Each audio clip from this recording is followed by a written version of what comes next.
¿Por qué el chavismo llega al poder en Venezuela?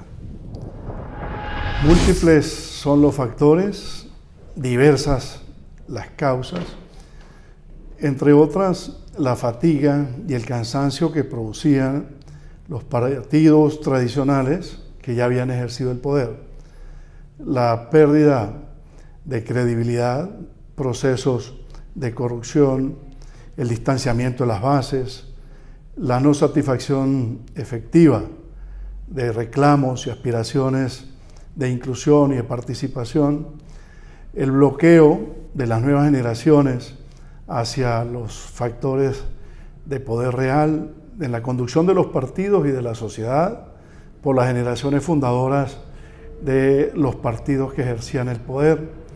A eso se suma un episodio que fue el Caracazo, una protesta social frente a las medidas que, siendo pertinentes, no fueron bien comunicadas por el gobierno del presidente Pérez y generó una revuelta popular que luego condujo a un golpe militar y que anidó ese proceso de descontento social.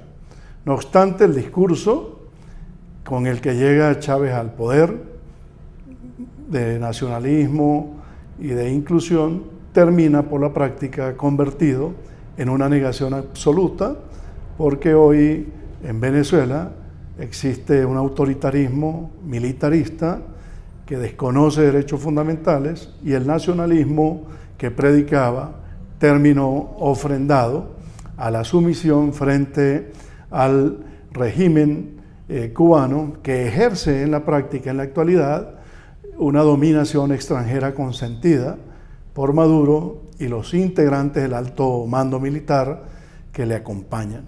Esta es una realidad que lacera profundamente la conciencia política y afecta el tejido social, productivo e institucional de nuestro país. Creemos que Venezuela hoy está peor que en 1998, época en la que llega Chávez al poder, y la situación implica una enorme actividad y esfuerzo político para reconstruir una nación humana, política e institucionalmente devastada. ¿Qué está pasando en Venezuela? Un proceso de devastación humana de hondas y profundas proporciones. En lo económico, una inflación que ronda el 80.000%, desabastecimiento entre el 80 y el 90% de alimentos y medicamentos. Las personas no tienen servicios públicos eficientes. La persecución contra actores políticos, civiles, ha sido espeluznante. La ejecución sumaria, el exterminio de personas es elocuente. La persecución contra militares que se oponen al régimen de oprobio es hoy innegable y ya rondan más de 200 altos oficiales detenidos por grupos de inteligencia sin fórmulas de juicio y sin respeto a sus garantías esenciales. En lo político no permiten la participación, no permiten el voto, elecciones libres ni transparentes. Políticos inhabilitados, partidos políticos también inhabilitados, unas instituciones totalmente desconocidas por un régimen que usurpa el poder legítimo, un régimen de facto. No hay que olvidar que la Fiscalía General de la Nación, legítima, despacha en el exilio, el Tribunal Supremo de Justicia legítimo despacha desde el exilio.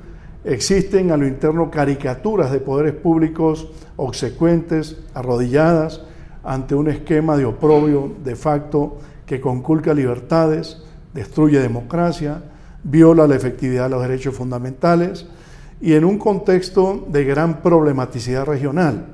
El narcotráfico y los delitos crecen con la mirada complaciente de un régimen que los promueve y que genera una economía sucia para sostenerse y para financiar sus actividades. La frontera se ha convertido en un santuario de cualquier tipo de bandas y de criminales, de grupos insurgentes que con la connivencia del gobierno generan situaciones de inseguridad regional, sumado a la crisis de refugiados de cientos de miles de venezolanos que están cruzando la frontera buscando esperanza en otro país, porque dentro de Venezuela el plan de oprobio y de exterminio les impide desarrollar su plan de vida y respeta su dignidad humana y no tiene paz ni piedad porque les persigue, les hostiga y les niega sus derechos elementales, incluso limitando la posibilidad de vivir decentemente y matándolos en muchos casos. ¿Cómo se daría el cambio en Venezuela? Se necesita conformar un movimiento de liberación nacional a lo interno, que aglutine todos los sectores políticos, sociales, religiosos, productivos, y con una sola fuerza ponernos al frente de los reclamos por la libertad, la democracia y la vigencia efectiva de los derechos humanos en Venezuela. Un movimiento que desde la unidad y el compromiso unitario de un proyecto de país devuelva la esperanza a los venezolanos de que somos una opción y una alternativa real de país para reemplazar esta dictadura que ejecuta un plan de exterminio, que niega alimentos y medicamentos a la población. Se necesita asimismo seguir aumentando la presión internacional frente a la ilegitimidad de una dictadura desconocida por la mayoría de los países del mundo. Se necesita igualmente cohesionar alrededor de este movimiento de liberación nacional un gran esfuerzo para atender la crisis humanitaria y la crisis de refugiados que hoy padecen los venezolanos en distintos países de la región.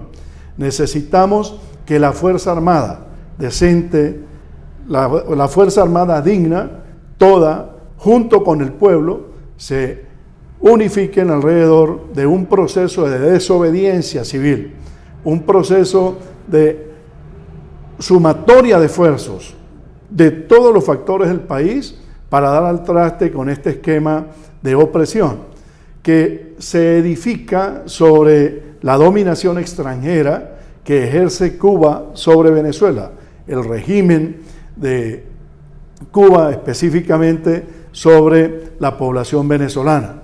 Y entendiendo esta situación, poder apuntar por la vía de ese gran movimiento de movimientos a la salida de esta dictadura para conducir a la convocatoria de elecciones libres, abiertas, transparentes, medida por la regla una persona, un voto, con un poder electoral legítimo y también con ramas del poder público válidamente escogidas, legitimadas por los mecanismos que la Constitución y la legalidad establecen, porque para nadie es un secreto que el fraude, la mentira y el engaño reinan en Venezuela.